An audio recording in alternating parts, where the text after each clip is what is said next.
بسم اللہ الرحمن الرحیم۔ السلام علیکم، آپ دیکھ رہے ہیں الف نیوز اور میں ہوں آپ کے ساتھ ماجد علی۔ شامل کرتے ہیں پاکستان اور دنیا بھر سے بریکنگ نیوز ہیڈ لائنز۔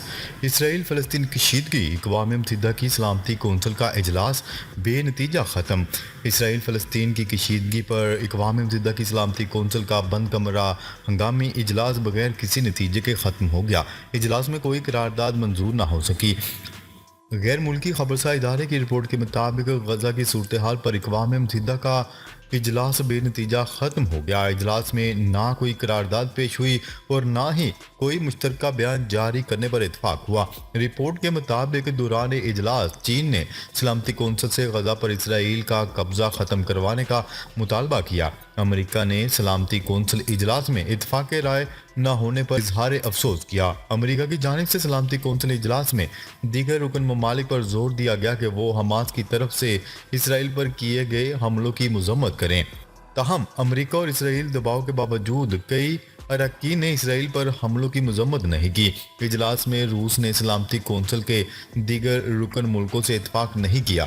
روسی سفیر نے اس موقع پر فوری جنگ بندی اور مذاکرات پر زور دیتے ہوئے کہا ہے کہ سلامتی کونسل فلسطین سے متعلق دہائیوں پہلے طے معاہدے پر عمل درآمد کرے۔ چینی سفیر نے اجلاس میں اپنا موقف پیش کرتے ہوئے کہا کہ یہ غیر معمولی بات ہے کہ سلامتی کونسل نے کچھ نہیں کیا، ورنہ عام شہریوں کے خلاف کیے گئے تمام حملوں کی مذمت کرتے ہیں۔ خبر کے اگلے حصے میں بات کرتے ہیں اسرائیلی فوج کو نئی پریشانی کا سامنا، میزائل اسٹاک کم پڑ گیا۔ حماس کے حملوں سے پریشان اسرائیلی فوج نئی مصیبت میں پھنس گئی۔ حماس کی جانب سے 3 اسرائیلی شہروں میں راکٹ حملوں کے بعد صہیونی فورسز کی جانب سے مکمل خاموشی اور جوابی کارروائی نہ کرنے کی وجہ سامنے آ گئی۔ ترک میڈیا کی رپورٹ کے مطابق حماس کے اسرائیل پر حملے کے بعد اسرائیلی فوج کے میزائل اسٹاک میں کمی کا انکشاف سامنے آیا ہے۔ رپورٹ میں بتایا گیا ہے کہ اسرائیلی فوج آئرن ڈوم سسٹم سے لیس کچھ یونٹوں کو گولہ بارود فراہم نہیں کر رہی۔ اسرائیلی فوج کے پاس guided anti aircraft missile بھی محدود تعداد میں ہیں۔ میڈیا رپورٹس کے مطابق اسرائیلی فوج غزہ سے قریب شہروں پر حماس کے راکٹ حملوں کا جواب نہ دے سکی۔ خبر کے اگلے حصے میں بات کرتے ہیں حماس کے حملے، اسرائیل کا $30 ارب غیر ملکی کرنسی اوپن مارکیٹ میں بیچنے کا اعلان۔ غیر ملکی میڈیا کی رپورٹ کے مطابق حماس اور اسرائیل کے درمیان لڑائی کے بعد پیدا ہونے والی صورتحال کے نتیجے میں بینک آف اسرائیل نے پہلی بار $30 بلین غیر ملکی کرنسی کو اوپن مارکیٹ میں بیچنے کا اعلان کر دیا۔ بینک آف اسرائیل کا کہنا ہے کہ صورتحال اور مارکیٹس کا جائزہ لیتے رہیں گے۔ صورتحال کے مطابق تمام دستیاب طریقہ عمل کے ساتھ کام کریں گے۔ سویپ میکنزم کے ذریعے مارکیٹ میں $15 بلین تک لیکوئڈیٹی فراہم کریں گے۔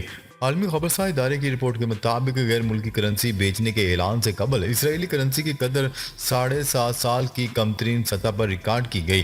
بینک آف اسرائیل نے یہ اقدام حماس کے حملوں کے دوران کرنسی کی قدر کو سنبھالنے کے لیے اٹھایا ہے۔ خبر کے اگلے حصے میں بات کرتے ہیں امریکہ کا اسرائیل کی مدد کے لیے جنگی بحری بیڑا بھیجنے کا اعلان۔ غیر ملکی میڈیا کی رپورٹ کے مطابق امریکہ کی جانب سے اسرائیل بھیجے جانے والے بحری بیڑے میں طیارہ بردار جہاز سمیت 5 تباہ کن بحری جہاز بھی شامل ہیں۔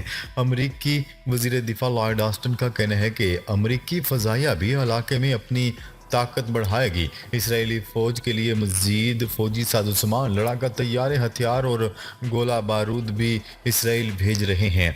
امریکی وزیر دفاع لائیڈ آسٹن کا مزید کہنا تھا کہ اسرائیل کی مدد کے لیے جنگی بحری بیڑے کو اسرائیل کی طرف روانہ کر رہے ہیں۔ امریکی ایئر فورس کے F-15، F-16 اور F-35 اور A-10 لڑاکا طیارے بھی اسرائیل بھیجے جا رہے ہیں۔ اسرائیل کو امریکی سیکیورٹی امداد کی فراہمی آج سے شروع ہو جائے گی۔ واضح ہے کہ ہفتے کی صبح غزہ سے اسرائیل پر 7,000 راکٹ فائر کیے گئے، جس کے بعد فلسطین اور اسرائیل میں جنگ چھڑ گئی۔